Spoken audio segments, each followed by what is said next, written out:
We want to thank Next Level Marketing for being our opening sponsor on the podcast.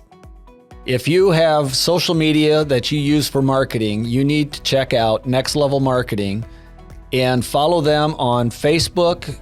You can also reach them at Gary Bontrager Consulting on our website, www.garybontrager.com. They will do a free audit for you and check out what your social media, how it's performing, what loopholes there are, and how you can tighten it up and be more effective with your marketing. They will help put strategies together to use organic growth to maximize the dollars that you do spend. We appreciate them being an associate sponsor with us on this Mindset Growth podcast and enjoy what they do for us. This is a company that we work with and we endorse, and we don't take that lightly. My name is Gary Bontrager. I'm the host of Mindset Growth Podcast. I have Heather with me here, my co-producer today. We are very excited for our next guest. This is somebody that I don't know that I've ever met personally or in person, but I know some of her family and I understand some of the things that they've gone through. And there's just so many inspiring things, Heather, when I see how you can take tragedy and sometimes it just breaks things apart. And other times it just really builds and it pulls people together and they look for all the positives. And there's so many positive things that sometimes can come out of the difficult things that we are faced with in life from day to day. So without any more of an introduction, I am completely honored to have Karen Livesay Fitch on, if I said that right. If not, you can correct me. Yeah. But I'm just so honored to have you on the Mindset Growth Podcast. And just the gist of the podcast is how we change our mindsets and how we, to overcome and have maybe better results and how it helps shift us into a better place in life with how we think. So with that, tell us a little bit about how you grew up. Yeah. So I don't know if you grew up in Kelowna or not, or if that's just where you live now, but I'm sure that the greater Kisakwa area is very similar to Kelowna. So yeah, there's 7,000 people in our county, no stoplights. We got our first chain store, which was a Casey's, when I was in high school, and that was a big deal. So, very rural, family is a big part, what was a big part of my life growing up and still is to this day. I grew up in the house that my dad grew up in, and my grandparents lived really close. I have aunts and uncles that are close too. So that was a big part of it. And then we also live on a farm. And so, being outside doing farm kid adventures and stuff like that was a big part of my life. And, that continues to this day as well. Excellent. So you have brothers and sisters? Yeah, I have an older brother and an older sister and then a younger sister. Okay. All right. And you are married, right? And yep. And you guys have your own farm now? Yeah. Okay. Yep. So in the spring of 2017, which my husband and I were going to get married in the fall of 2017. It was actually just a few days after my grandfather had passed away, and our neighbor, who had been my neighbor our entire life, showed up at my parents' house, and that's where our office is for our Conklin business. And I was there doing stuff, and my dad was doing stuff, and our neighbor just walked in, and he is, I don't know, maybe 10 years older than my dad. And he came in, just sat down, and he's like, well, I think I'm going to move to town. Do you want to buy the farm? And it just completely, I kind of rubbernecked, and I wasn't even looking at him when he was talking. And I'm like, yeah, I guess, I don't know. What do you want for it? And it was kind of one of those things where, the farm where he lived had been a century farm. Never thought that he would sell it. Never thought he would move to town. And, he did, and it worked out that it's totally one of those God things where the down payment that we needed, I had exactly that amount in my bank account. And I was, I don't know, like 24 at the time, and I had never had a loan for anything in my entire life. And so, all of a sudden saying yes to a mortgage that was longer than I had been alive was kind of terrifying, but also like, well, I've prayed for this. So now I guess, now's the time to saddle up and go. So that's a very cool story in and of itself. But yeah, I live like a mile and a half north of where I grew up. Oh, that's awesome. Wow. So we like to ask our guests this often. Do you have a morning routine or maybe an evening routine? Yeah. So, I mean, our day-to-day, post my spinal cord injury is very different than what it used to look like. But yeah, like our life is pretty routine now just because of like health things with me and medication and just other stuff like that. So, and, in the morning it's, get up, do breakfast, do pills. I'm big into personal growth, self-development, stuff like that. So usually listening to podcasts or audiobooks in the morning, and then trying to get some work done and stuff like that. And then usually I work out with a physical therapist 4 days a week. So there's, 3 to 4 days a week. So there's something going on with that usually. And then I do a lot of alternative care and stuff like that. And so it just kind of varies day to day on what appointments I have when and stuff like that. But yeah, our life's pretty routine these days. Well, that's not all bad. Sometimes we're more productive when we are in routines, and certain things will direct that. We've got a couple of questions we're going to ask you that we did not send you. We call them rapid fire questions. They're just for fun. Right. Sometimes they generate conversation. So I'll start with the first one there. If you could teach any grade or subject, what would it be? So my husband makes fun of me because I work for fun, but I also work for a hobby. Like, it's just what I like. I'm happiest when I'm working. And so probably like business classes would probably be the thing that I would enjoy the most. That, and I think entrepreneurship and small business in small towns is really important to keeping small towns vital and thriving.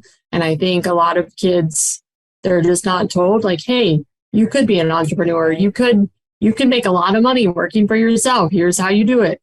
And so I think if more kids had that tool in their tool belt, that small towns would be better off. So I think that would be my pick.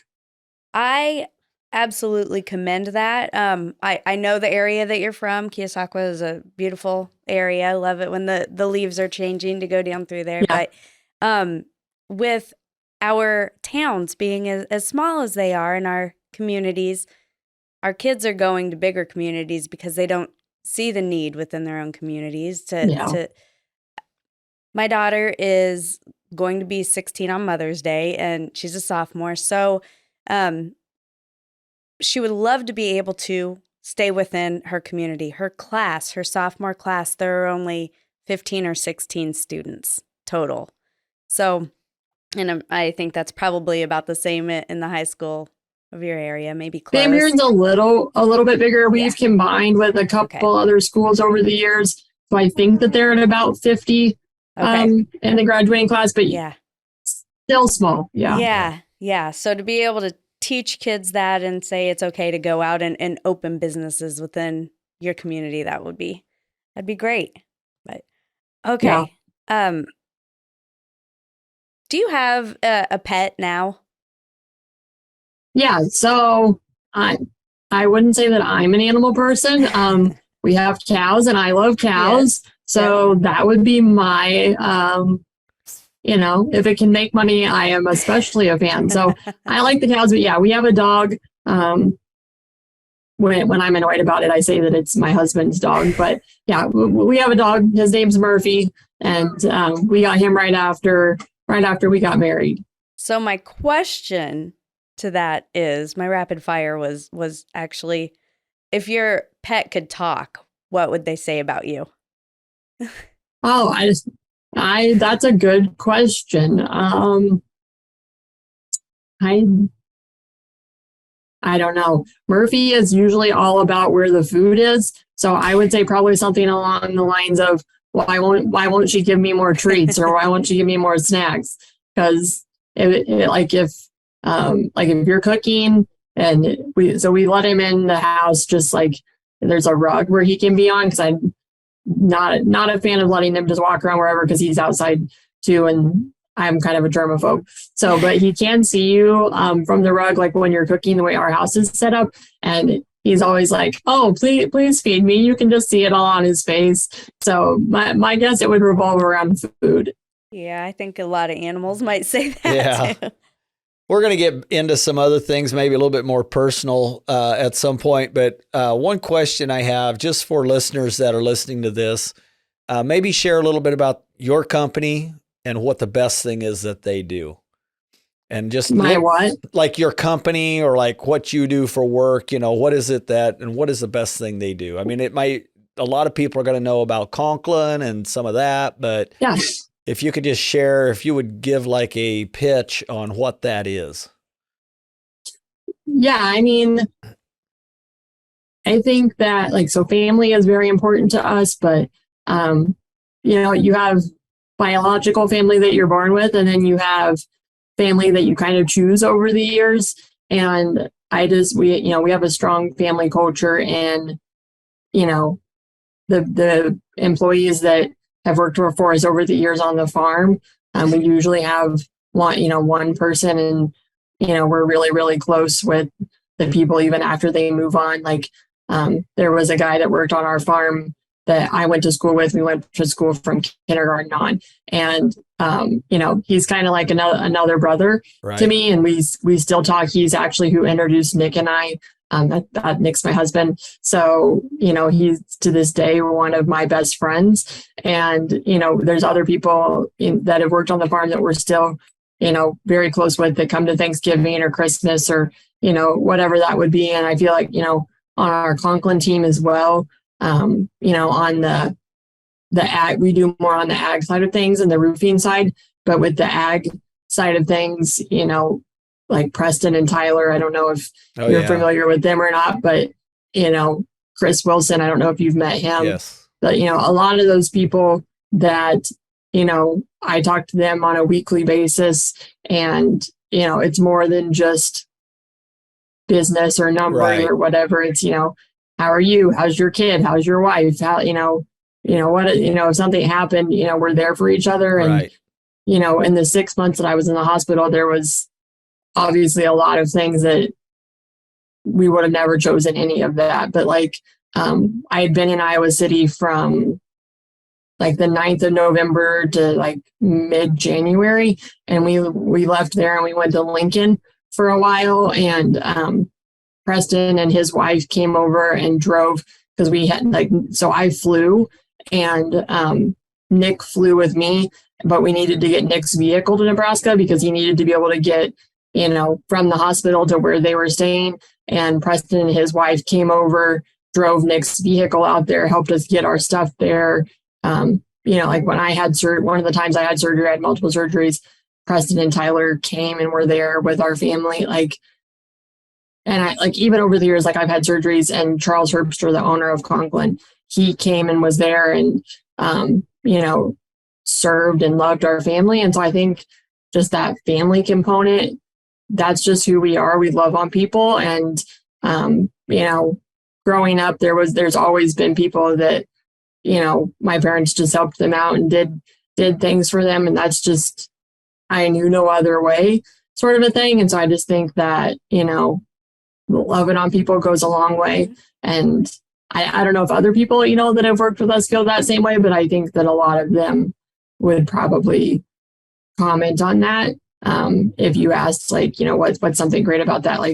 When we do lunch and stuff in the summertime, we do hay, and we all eat together. Right. And so I think just that component's really important. One thing that's interesting, if people ask me about Conklin that don't know anything about it, one of the things that I notice right away, obviously, is that family component. But the other component is that I tell people that it's really a self-development company, and they have some pretty good or really good products too. But they've really introduced a lot of people to what self-development is, and there's groups of people that would never even attempt going into a conference or a seminar, but through that channel, they are understanding, this is what personal growth will do for me. And then it's just that bond of helping each other and serving others. So you've kind of alluded to it. Would you mind telling us a little bit about your story of the whole health process? I know it's kind of lengthy in that, but I think it's fair to share. And I know you had some issues even, before your spinal injury. And as I recall, your father sharing some. So I guess start where you're comfortable with. I guess how much time do you have? That's the question. We'll make 2 episodes out of this if we need to, and then at the end, you can use it for your own promotional stuff too, as much as you want. So, yeah. So when I was 6, we were actually on a Conklin destination trip in Cancun, and I was, it's crazy because I still remember it like it was yesterday. We were walking down the street in Cancun after supper, and I was holding my older sister's hand, and we were in front of my parents, and I was 6, and so she would have been like 13, and my parents noticed that one of my knees was higher than the other one, and I had a little bit of a limp. And so when we got home, we went, I was a really healthy little kid. Like I didn't get colds. I didn't, we didn't get the flu. I was never sick. So we really didn't have like a primary care doctor because we didn't go to the doctor because we weren't sick. And so we got back and we just saw like a doctor that had like a little independent practice in Milton, which is a nothing burger town. Yeah. And we went there and, my parents were like, what's up? Like one of her knees is higher than the other one. And thank God he said, you're not asking the right question. It's not, not, is her knee a different height? Yes, it is. The question is, why is it a different height? And that's what we need to figure out. And he referred us on to Iowa City, which is the closest, major medical hospital around us. And that led to me getting an MRI, a full body scan MRI, where I was in there for 3 hours. And as a 6-year-old laying on a concrete block for 3 hours while the, machine does the horrible noise. I don't know if you've ever had an MRI, but it sounds like you're, in the middle of somebody trying to break up concrete. And so, I laid there and we did that whole thing. And that's when we found out that I have an arteriovenous malformation. Those are somewhat rare, like they're fairly rare, but I'm an overachiever in all areas, including weirdness of health situations. And so the thing that's weird about my AVM is that most people don't get them in or around their spinal cord. And mine was both inside and outside of my spinal cord from C2 to C5. So that's the top of your neck, like right below my brainstem. And so I had several surgeries when I was little. The biggest one, I had an open surgery where they like cut open my neck and they removed the part of the AVM that was outside of the spinal cord. But what was inside of the spinal cord ultimately is just too dangerous to go after. Little did I know how important your spinal cord was until 3 years ago. But so I had surgery. I did physical therapy for 5 years. So from my open surgery when I was 8. So from like 2nd grade to 6th grade, I did physical therapy, occupational therapy. I had weird neurological things that happened, but if you don't know any better, if you don't know any different, that's just life. Right. So, some weird things that happened, like when I was in 8th grade on the 3rd day of school, I had a great day. I came home and all of a sudden I just had a shooting pain going down my arm. That led to me missing my entire 8th grade year of school. I had chronic pain, chronic migraines.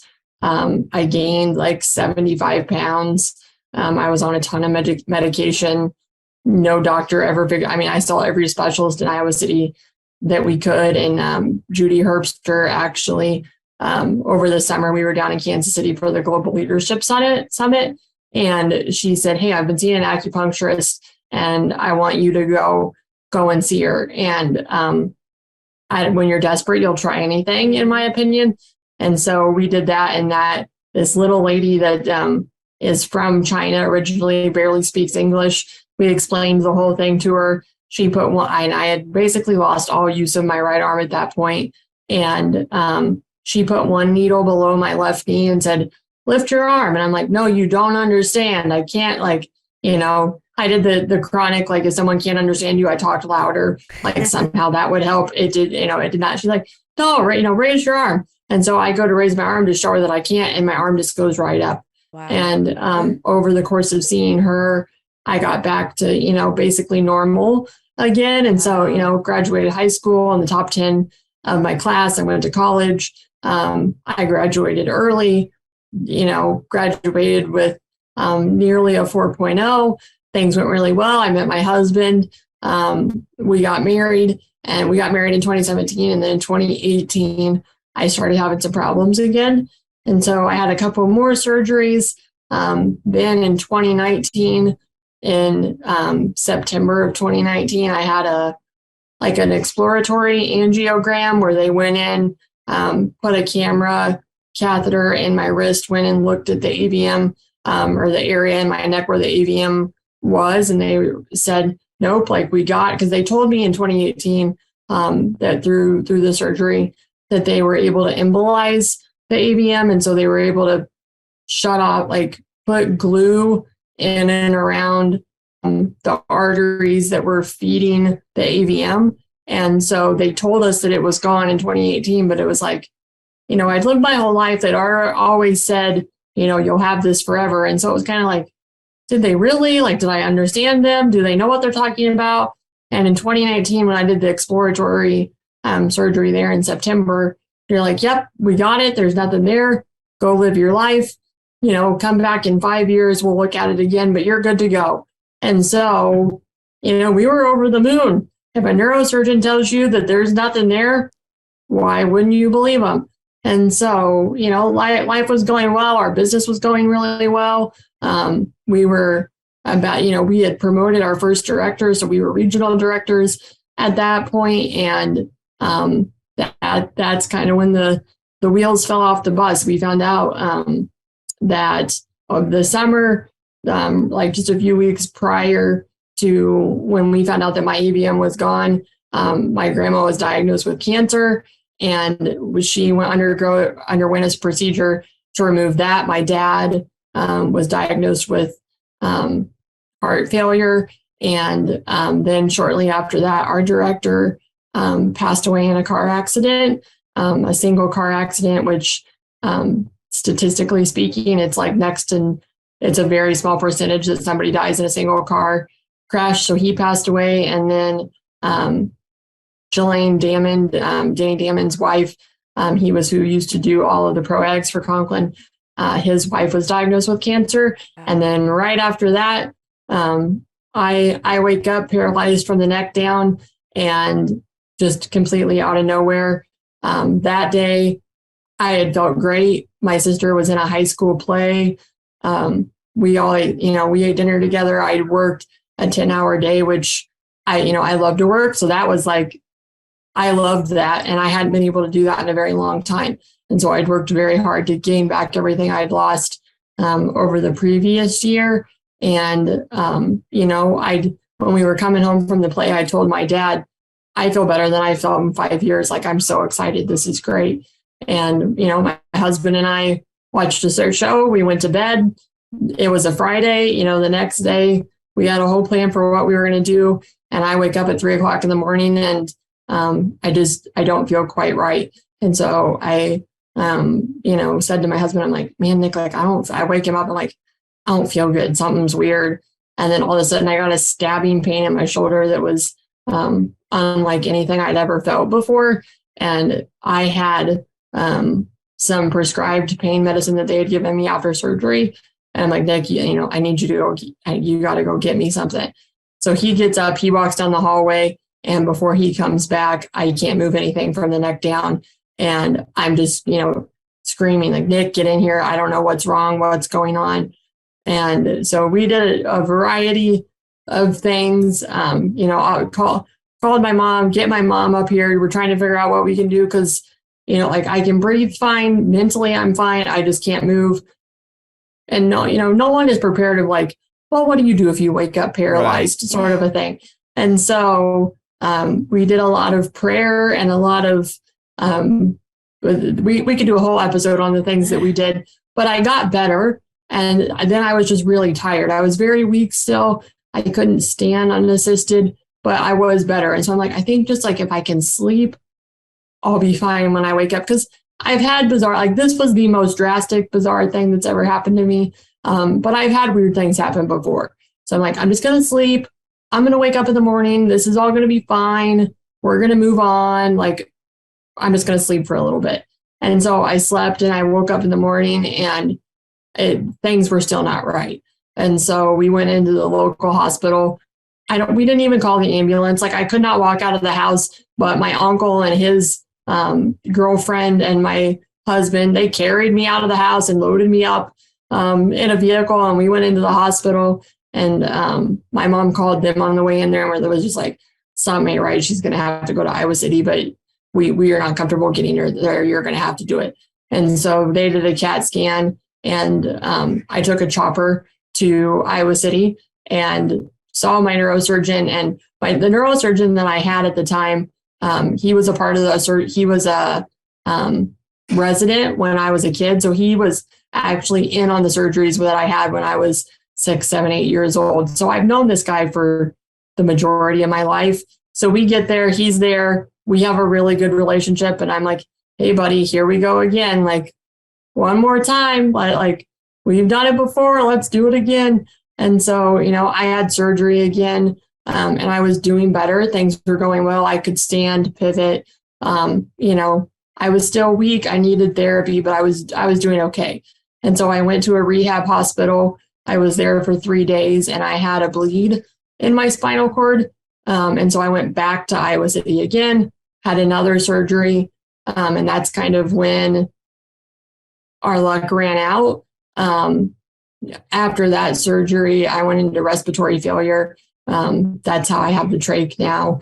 And just a slew of things happened there where I was in the ICU. If you don't count the 3 days where I left, I was in ICU from the 9th of November until January 1st. And so we were in the hospital for a long time. I went to the rehab hospital in Lincoln, had problems there again with my lungs, went to an acute care hospital there and was in ICU for another 3 weeks before I went on to a rehab hospital in Chicago. And I was there into, then this little known thing called COVID hit. And, things were already complicated. And then you throw, my family was with us the whole time because fortunately, we had our Conklin business. And so our business is wherever we are. And so my family was able to be with me, but we went from my family being there every day to only being able to have one person with me. They weren't even allowed to go to like therapy with me. They could just be in my room, stuff like that. And then finally, we thought that we were going to be, and I was in Chicago. So that was an area that was hit pretty hard. And we thought that we were going to be there probably through May, like the end of May. And then in the, mid-April, my doctor came in and she was just like, Karen, this is a scary time. You're obviously extremely compromised because, of your spinal cord injury. And then you add on top of that, the respiratory problems that you've had. The best thing I can do to keep you, I want to keep you safe. And the best thing I can do to keep you safe is send you home. So go home, see no one, do nothing other than what you have to do medically. And just whatever you do, don't get COVID. So we came home not having a clue. My mom went to school to be a history teacher. My dad has a business degree. My husband has an ag degree. We have no medical background at all. And so, we went from being entrepreneurs and farmers to needing 24-hour medical care. And that was just terrifying. I mean, we knew nothing and we were scared to death and we live in the middle of nowhere. But fortunately, the rehab hospital they trained us very, very well. And then we have some local people in our community that we've known forever that do have a medical background that stepped up and helped, answer questions that we had and stuff like that. And we learned you can YouTube and Google a lot of things. So how do you change a trach? Type it into YouTube, boom, we got it. And, the things that terrified us 3 years ago, we do now. It's just like, oh, whatever, we just have to do it. So hopefully that answers your questions, and that's a long tirade, but there's a lot to cover. Yes, so if you have questions, I'm happy to answer anything else that you have. But I think that's the highlights of it all. We want to thank Gary Bontrager Consulting for being a sponsor on the Mindset Growth Podcast. There's a variety of services they offer. They have human resources for one. They have a sales program. They also work with the financials, whether you need to help set up your QuickBooks or go with a high-level person that can help you do benchmarking, budgeting, and the likewise. They also do a lot of leadership training, whether you are the business owner, manager, or are just leaders in departments. They can tailor those packages for you. Reach out to them for a free consult, and they will see what your needs are and offer different opportunities for you to put in motion to take your business to the next level. They have been successful over the past few years in helping organizations not only grow, but grow as much as 200%, 300%, and 400% in a 12-month period. Certainly, they understand it takes a strong foundation, and there are years where there may be no growth leading up to this as they put the right pieces in place. Reach out to them at www.garybontrager.com.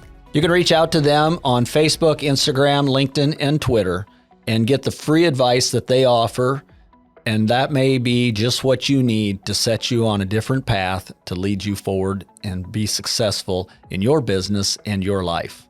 We appreciate them supporting us.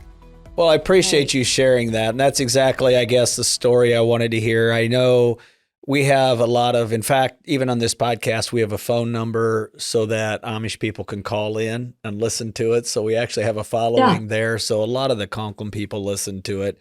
I guess I don't want to put you in any position you don't want to be, but I know people care about you and what you've gone through. And of course your family, because your dad has meant so much to so many. And so I guess I really appreciate you just sharing the timeline and what happened, because it really sets the stage for some of the questions we're going to ask, next. But it's incredible to me to see how you as a family have pulled together, but then even the attitudes and the things that have just progressively come out of there. And even to see how you work and what you do today is tremendous. I just applaud you for all of that. With that, what are some of the, I mean, outside, I know you run social media, I believe, for Successful Farming, your dad's, where he does all his TikToks and videos and all those types of things. But let me ask you, what motivates you? And a lot of it's just in the name of our podcast, because there's sometimes a shift of how we think to accomplish something different. What motivates you every day to get up and work hard, even to come on to a show like this, share with the world what it is that you experienced? And I know you mentioned you love to work, but there are many people that could just say, okay, this is now my new life. And they're going to try to do maybe, disability and other things, and they just kind of give up on it. But that has not been how you've handled it. Yeah. I mean, I'm sure that Warren Utzi. Yes. And one time he asked, how do you stay so positive? And first and foremost, I'm going to be real with you. Not every day is perfect. Not every moment, sometimes, there are moments that are the worst, so I'm not positive every minute of every day. But the thing that, I told him and I've told other people before is just, do we hope and do we believe and do we pray for, a miracle with complete restoration? Absolutely. Do I believe that it's possible? 100%. Do I know that it's going to happen? No. And so I kind of look at it as the standpoint of, maybe this all works out and this was just a blimp in the road and things get back to normal. But if that doesn't happen, and if I do happen to be in a wheelchair for the rest of my life, I don't want to be miserable every day. Right. This is a rough enough situation on its own that being miserable only makes that worse. And so I have to do everything in my power to make things as good as they possibly can be. And there's a million, I'm a little bit of a control freak. I like things done, my way. And, I'm a perfectionist, so I want it done to the best of my ability. But so, there's a million things in this that I can't control. And I wish that was different. But the one thing that I can control is my attitude and my mindset. And, if you want to change your life, change the way you think, and change, what you can. And so that's just kind of how I look at it. And, I get fulfillment from working and from helping others. And so I'm going to do what I can, where I can, where I'm at, to make things as good as possible. That is such a great point. Control the things that you can. And that in itself was a huge lesson, I think, that you learned through all of this. But can you share with us some of, the biggest lessons that you have learned going through what you've been through? Yeah, I think probably I've just, being interviewed like this is tough for me in general, because I'm a person that I ask people questions. Like if someone is, if I'm sitting down with someone, by the end of the conversation, my goal is to know everything I can about them, and for them, to not necessarily know a lot about me, not because not because I don't want people to know me, but just because I want people to feel like they were heard. And I don't remember the stat on it, but there's a statistic that talks about like people who feel like other people listen to them are viewed more favorably.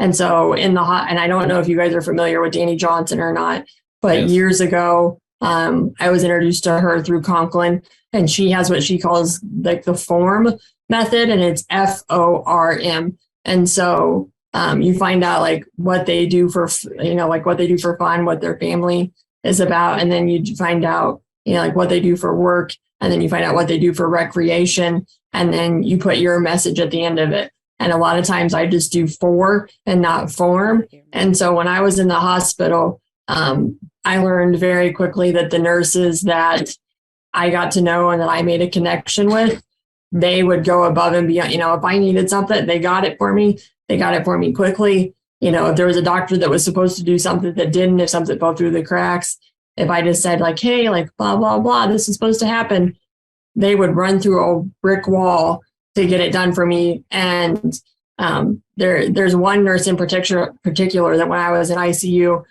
overall, I was doing very well. The first time around before things went bad. And the only reason that I was really in ICU still was because sometimes my heart rate would just go up to like 140 out of nowhere. And so they were very concerned. Like I would feel fine. I wasn't having problems, just my heart rate was through the roof. And so they were very concerned about that. And so every 12 hours, you're getting a new nurse in ICU. And so they were doing their shift change, and they were doing, like one nurse was kind of reading report to the other nurse, and there was a doctor in there, and the new nurse coming on, I had not had her yet. And she was like, I don't even know why she's here. She should be on the floor. And it was very apparent she didn't think I should be there. She didn't want to take care of me. She had crap to do and I was in her way, sort of a thing. And she left, and I think it was my mom that was there. And I was like, I'm like, Mom, she's going to try and get me sent to the floor. I don't want to go to the floor. Like, what are we going to do? And Mom's like, well, you make friends with her and you win her over, just like we have all the way along. And that nurse, she was, I ended up having her after things went wrong the second time. She switched shifts with multiple other people so that she could stay in. She was an incredible nurse so that she could take care of me. To this day, we're friends on Facebook. She messages us, like we're very close still. And so it just, with doctors and nurses all along the way at every hospital we were at, I just figured out if you find, you find out more about them and they'll take care of you. And I think that just relates to so much in business and in life, that if you're the type of person that you're more interested in others than you are in yourself, that in the end, it pays pretty big rewards for you as well. Well, people don't care how much you know until they know how much you care. And that is just huge. It's, I can relate to that piece of trying to learn more about the other person. So I can understand how vulnerable it must feel to sit here and talk about all of this. And I'm sure you get tired of telling the same story over and over. But it's also very inspiring. I know you do a lot of like at this point, you're doing a lot of the social media and some things like that for a better way to farm. And what is that something that you had done before this, or was it because of this that you kind of had decided that I've got to educate myself and learn how to do all the social media? Has it shifted you work? I was doing that before. Okay. Yeah. So in the summer of 2013, my dad and I were on a trip, and I found out that he had made a Facebook page for our business, which is just really funny because my dad is like technology, so social media, that's not his thing. And so I found out that he had made that, and I was in college. I just finished my freshman year, and I was getting a business administration degree with an emphasis in marketing. And I'm like, well, I'm going to school for this. Maybe I should try it. And now, like, it's obvious, like, yeah, of course you should have a Facebook page and be on social media.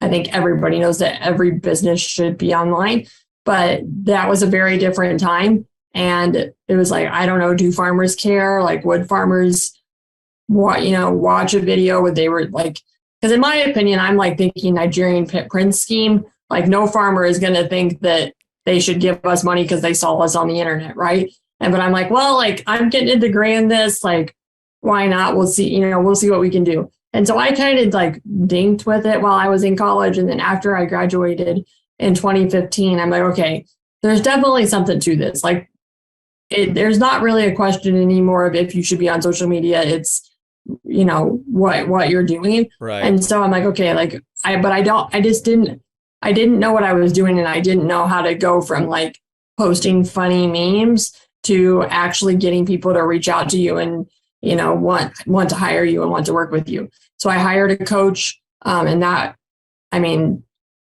think that dad and I split it. And I don't remember if we both paid $3,000 or if it was $3,000 total. But that has paid us back tenfold. Mm-hmm. I'm so thankful that we did that. So she taught us, taught me and dad both. We both worked with her, kind of how to do it, how to work. And that was right about the time that live videos started rolling out. Yes. And so she's like, you gotta do videos. And at that time, I was a 21-year-old and, kind of stubborn. And my personality was, I'll show you sort of a thing. Right. And I'm like, there's no farmer is going to watch some guy on the internet give them advice on how to farm. But we'd given her the money, and I'm like, whatever. Like, if she said to do it, I'm going to do it, but I don't think this is going to work. And I've never been more wrong in my life. And we were getting like I said, it was a very different time in Facebook, and you could do a lot of things and get a lot of interaction that you could do for free. And we were getting thousands of views for free. Right. And on top of that, the thing that was just the craziest was people would call us and they would just be like, man, like, I feel like I know you. Like, right. And, we didn't know anything about them, which was very weird for us. Cause like I said, we want to know more about other people than they know about us. But just watching our videos, people saw who we were and what we were like and what the inside of our house looked like and, what we did as a family. Cause just naturally, if you're doing, at that time we were doing 3 to 6 videos a week with Facebook Lives. So they were longer videos.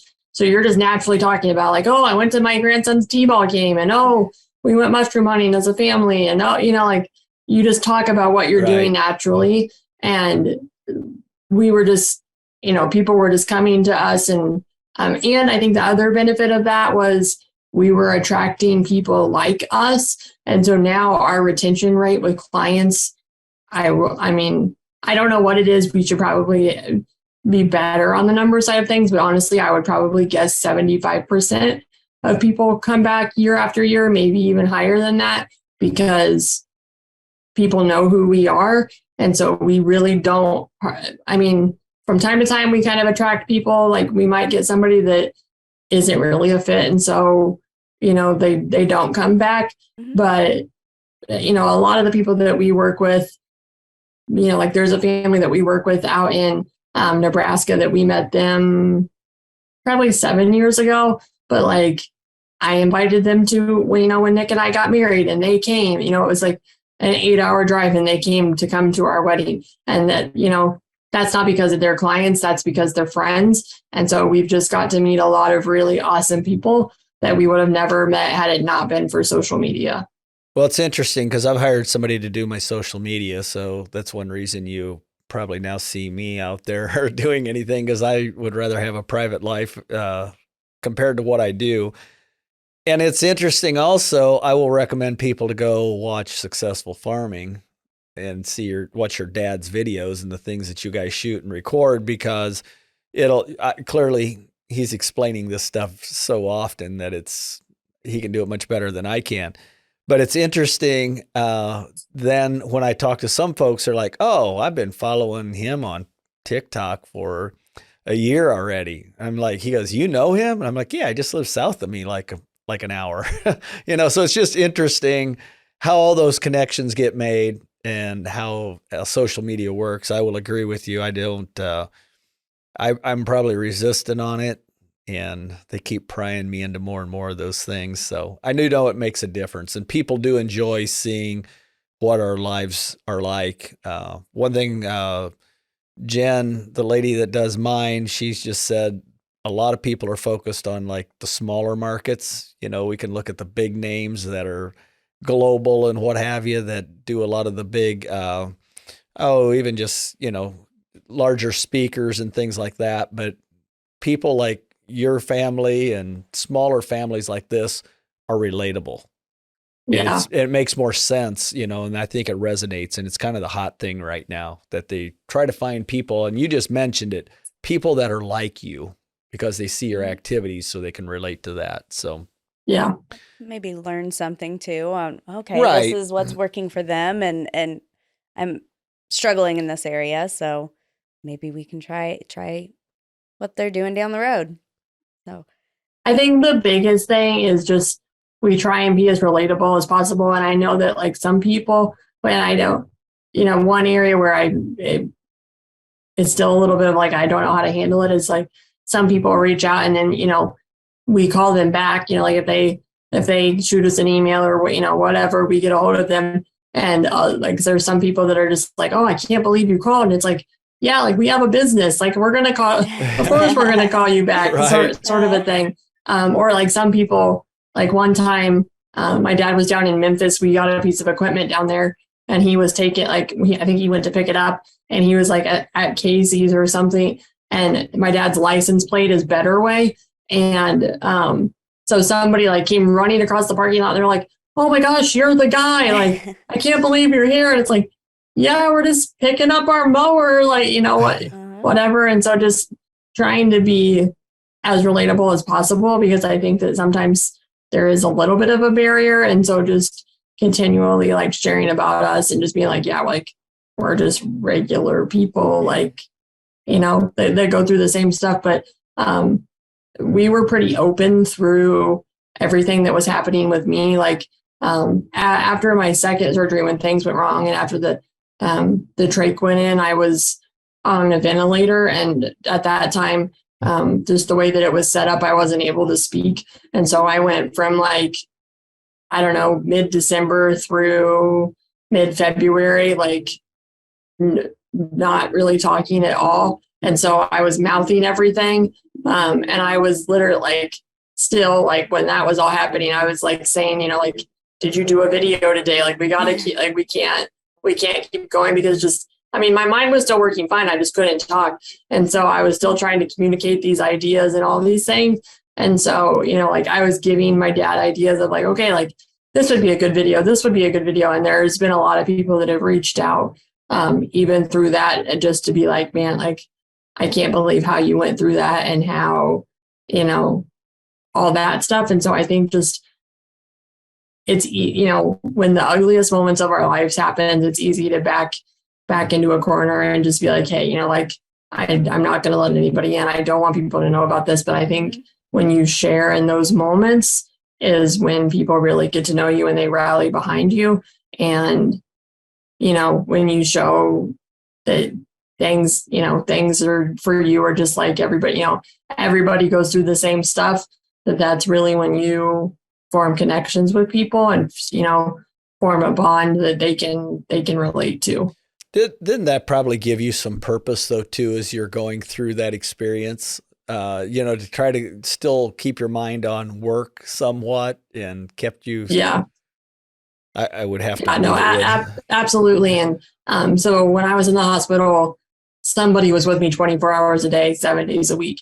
And so, because obviously one person can't do that, I mean, you'd have to be bionic. And so, my mom had her shift, and my mom came in at 5 because that's when the neurosurgeons would round. So my mom would be there from like, I don't know, it would depend on the doctors in the day. My mom had the weird shift, but so my mom was there like roughly like 5 a.m. to maybe like 4 in the afternoon. And then my aunt or my mom or my dad would come, and they would be there, from like, it would just depend, like maybe, like whenever my mom left to like 7 or 8, and then my sister would come if she was a junior in high school at the time. So if she wasn't in school, she would be there like 8 to like maybe midnight. And then my husband, Nick, would come, and he would be there like midnight to 5 roughly. And so when my sister would come, I would literally be mouthing her like, did you run an ad? Did you post an ad? And then we were getting these leads in. And so then we were giving them out to our team. And so she would like read off the leads that we got, and she, be like, okay, who do I send this one to? Who do I send this one to? And, I would be mouthing like, okay, send this one to Corey, send this one to Preston, send this, whatever. But I think that was like the one thing that I did still somewhat have control over. And it was something that I could, you got to think about things that don't drive you insane and that you can still control. And so for me, it was just like, okay, this is the one thing that I can do. And I'm going to act like this is still normal. And even though I can't talk, we're going to just keep on trucking. So yeah, absolutely. So I know you're passionate about agriculture, and I have to believe that didn't change, but obviously the way you can interact with that does. But yeah, your involvement at this point is primarily from the marketing side. Was that a fair estimation, I guess? Yeah. I mean, like before this, if we worked cows, I was, out there doing the bit, and obviously that doesn't work anymore. So we've off-roaded a few times in the van, and then just kind of unloaded the chair where I can still just kind of even see the cows.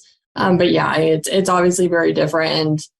And, I'd be lying if I said that wasn't hard, but it is what it is, sort of a thing. So my husband takes lots of pictures and lots of videos, and, is always sending me stuff. And, from like a planning side of things, when we're going to sell calves, when we're going to work calves, so, stuff like that, I still help on that, side of things where I can. But yeah, it obviously looks different than what it used to. What was it that you went to college for? Yeah, I have a business administration degree with an emphasis in marketing from Culver Stockton College in Canton, Missouri. So that's about an hour south of here. Okay. And your husband still farms? Yeah. Okay. Yep. So we have our own cows, and then my dad and my sister both have cows too. They're all together. And so my husband does a lot of the day-to-day, like, in the winter feeding hay. Right. In the summer throwing grain. Today we actually So we have fall calves and spring cows so we calve twice a year. And today we loaded the fall calvers and sent them to Bloomfield to sell. So they'll sell tomorrow. So hopefully tomorrow's a good day for that. So yeah, like my husband, this morning, once we got stuff done with me, he went out and we had a couple that like needed tags put in before they left. And he did that and then loaded them up and put them on the truck and stuff. So yeah, I mean, his life has been affected a lot because like he used to go to a lot of pro ags and stuff, and just right now that doesn't work for us. We need him to be here to help take care of me. So but Nick is a rock star, and I don't know how he does what he does, because if the roles were reversed, I would not be as good at what he does is what he is, but he does a great job of handling both the business and the farm and then stuff with me. So I'd be lost without him. Well, I know his father-in-law thinks very highly of him, so I've heard that more than once. I guess maybe to wrap it up a little bit, what is some advice you would give to people going through difficult times? Yeah, I mean, I think just it's easy to have. I think everybody has a little bit of an inner critic, negative self-talk. It's just what you do with it, and if everybody has it. It's whether or not you choose to listen to it. And so, for me, it's very easy to be like, oh, like, this is the worst. Is it going to be like this forever? What's going to happen? Yada, yada. It's pretty easy to spiral out of control these days. I'm not going to lie. And so for me, I do everything I can to feed positivity. So I watch very little TV. I really don't, do a lot with the news. I just, all that is negative in my opinion. And so, I'm listening to podcasts and audiobooks and, webinars and stuff like that, even to this day, there's someone with me all the time. So right now there's a friend here with me that she comes twice a week to help and do stuff. And usually at least one of the days that she's here, I'm like, hey, can you set the computer up? I have a webinar. Or, hey, can you do this? I'm doing that. And so just putting as much positivity in so that when, something happens and you get knocked down, you have the kind of that bank filled up of like, oh, okay, change your thoughts, change your life, or, whatever those little things are that you can hold on to. I love the Ed Milet podcast. Tuesdays are my favorite day of the week because his podcast is my favorite. And so that's something that I literally always look forward to. Like last night, I was literally, just like, oh yeah, tomorrow's Tuesday. Like, I wonder who's the guest is going to be on the podcast. And so it's just coming up with things, that you can hold on to that remind you that it's going to be okay, sort of a thing. Well, it's very interesting. We're not, there's a lot of people in this world, and we're never alone if we really allow people to interject in their lives into ours and to give back. And I just want to thank you so much for joining us. This is so inspiring. I know, like you said, you like to help others and ask others questions and learn more about them. But I can promise you this does inspire other people. There are just times that you have the tools and the family and the support around you. Not everyone has that.